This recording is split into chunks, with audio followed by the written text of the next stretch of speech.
our educational system has been skewed a bit to the humanities and social sciences. The challenge of industry today is developing young people with a mindset that can help in business. That is why government has plans to make sure that whatever we teach in schools is relevant to industry. There's therefore a collaboration between Ministry of Education and Industry, and then even Ministry of Business, so that the curriculum could be, streamlined in such a way that when the products come out of universities and other higher institutions, they are ready for the job market.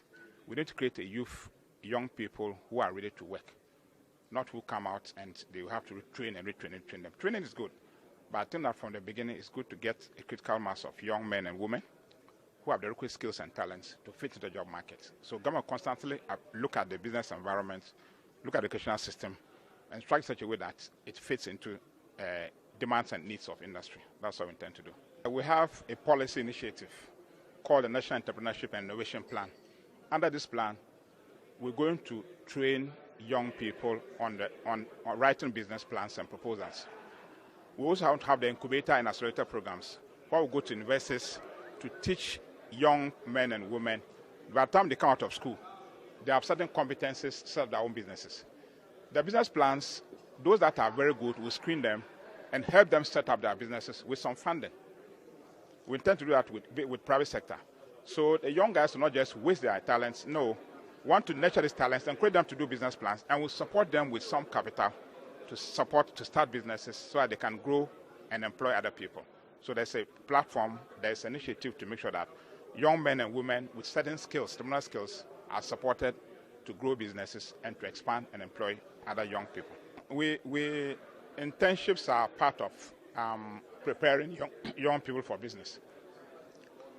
We think that under the plan that we have, young men and women will continuously be given that education. And then we also want to, there's a company that has a big internship network in this country.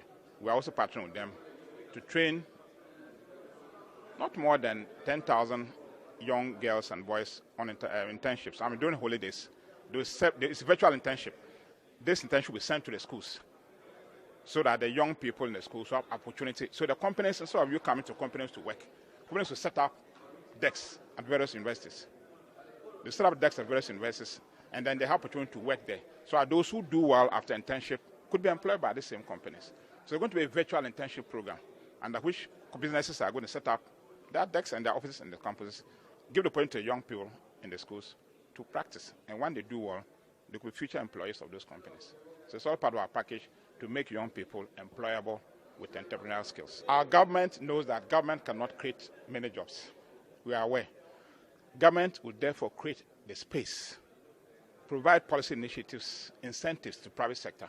The private sector that can create a job. So the private sector has a space and incentives. They would expand.